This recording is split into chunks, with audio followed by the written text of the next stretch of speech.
Okay, here's the latest MTH Berk progress update. Looks a little bit different now. It's all weathered up. The engine is, the tender still isn't.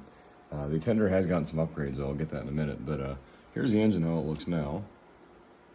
All painted up and all weathered. It's weathered primarily with an airbrush, and then I went back to some dry brushing. There's a small amount of powder work, mainly up here by the sanding lines, and a little bit there on the firebox and the rearmost driver, but it's very minimal. It's majority airbrush with Tamiya NATO Black is the main color I use. Then I also have a custom mix of like gray and tan and black that I use for the drivers and like the trailing truck, a little bit of the firebox, and it's pretty close to NATO Black. It's probably slightly lighter and a little bit more brown, tanner, but it just helps to kind of break up the monotony of one color. And I also dry brush some areas too. So like these tanks are dry brushed. I did some black wash around the trailing truck and dry brushed up there. Same here on the lead truck, and a couple other little, just trying to pop the detail I added to it. But I think it looks excellent. Really happy with it. You know, I was looking at pictures comparing this thing to the original stock. Look at this thing when it rolled out of the factory in what, 1999 or something, and it's pretty dramatically different. So I think this is a huge upgrade. This is easily my most detailed engine I have. I have to get my Lionel ones, which is the same caliber. I'll get to it eventually, but when I say get them the same, to upgrade, I mean like probably stripping the paint, totally repainting them, and doing this project on the Lionel engines, because they look pretty good as is, but when you put them next to this thing, they lack a lot in detail. The only thing that's missing here is the decals. The number boards there, those are from the Lionel part I got them from, or from the TMCC Berk they made. They read 779 now, and it's pretty close to the number it's going to be. I'm going to decal it to be the 776. In fact, that's a custom builder's plate I made. You probably can't read it, but the builder's number and the date reflect the 776. It also has the correct shelfless style headlight and the 5-sided number plate. The only major glaring thing, and this is a rivet counter, I mean, the only major thing that's incorrect about an S3, which is what the 776 was, I think it had a different kind of sanding valve. So these lines running here wouldn't be here in an S3. That's an oversight, because I planned to model this as an S2, but I ended up doing an S3 instead, but that's minor. Nobody's going to know except for me. I also did some other details here in the back.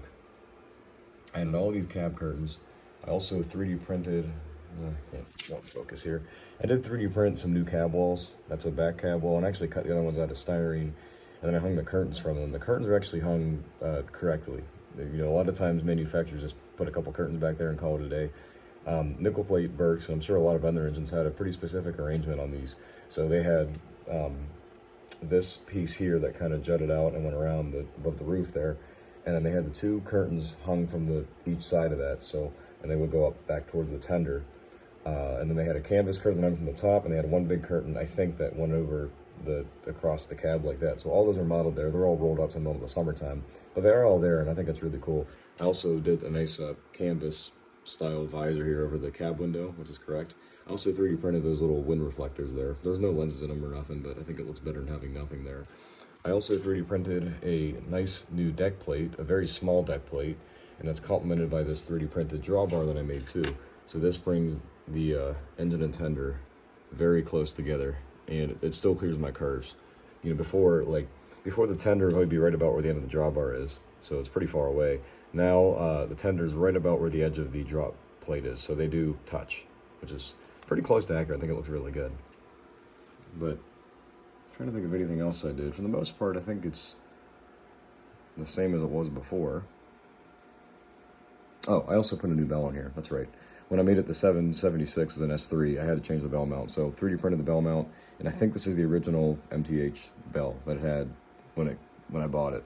I actually like the MTH bell better looking at it. It's a better size. The Lionel one's too small, so I like it. I actually prefer this. But yeah, just a little look down the top for all the detail and stuff.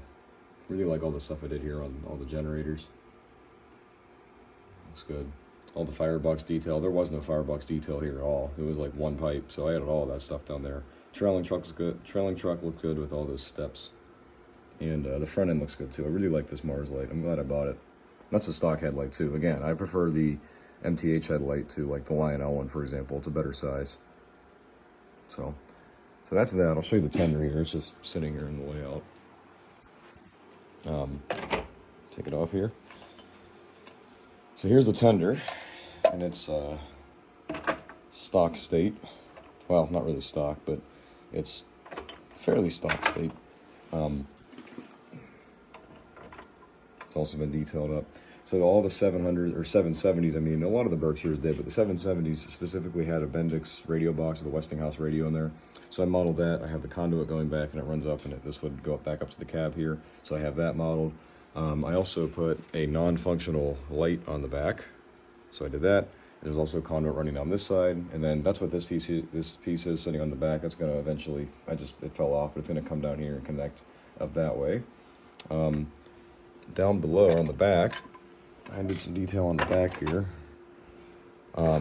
The Berks did not have class lights, but the MTH for some reason put marker lights in the tender. So I got rid of those, plugged the holes, and I 3D printed some marker light brackets. They had brackets, but they didn't have actual lights there, at least not in photos that I could find. So I put those there. It looks kind of odd now, but when it's painted, it'll be fine.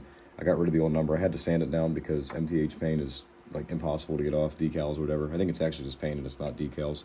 I put a KD coupler in the rear, an 805, an air hose. I also put some bracing here. No, again, the one brace fell off on this side, but I do have one here. I'll touch all this up before I paint it. So I have a brace here on this side. And then over on the front of the tender, whoops. Hope you're not going to be motion sick watching this. On the front, again, tender braces. I added some associated wiring. I don't know what half this stuff is, and I put a little valve here. This is actually a handbrake off another engine I had in my parts bin. But when it's painted black or painted red, you won't even notice. It'll look fine. But yeah, so I think what I'm going to do before I paint it, I'm also going to extend the coil load a bit. I'll put it up a little bit of a larger coil load. I've done that before in some of my other engines. I like the look of it. It looks a little nicer. I also want to add some tender chains. So I'll add some tender chains, and I also ordered some re-rail frogs that are going to go down here per the prototype. So once I get all those things, I'll give it a fresh coat of paint. I think I'm probably just going to cut some masking tape around all the decals. I don't want to have to re-decal it. I think these decals are fine. So I'll just cut some decals around here, shoot it with a fresh coat of flat black. It'll look good enough, and then weather it. And even if the paint doesn't match here, like where the decals are to the rest of the paint, it'll be fine because this thing had all kind of non-matching paint. And you obviously can't tell now with the weathering job, so I'm not too concerned about it. But yeah, that's what we're looking at now.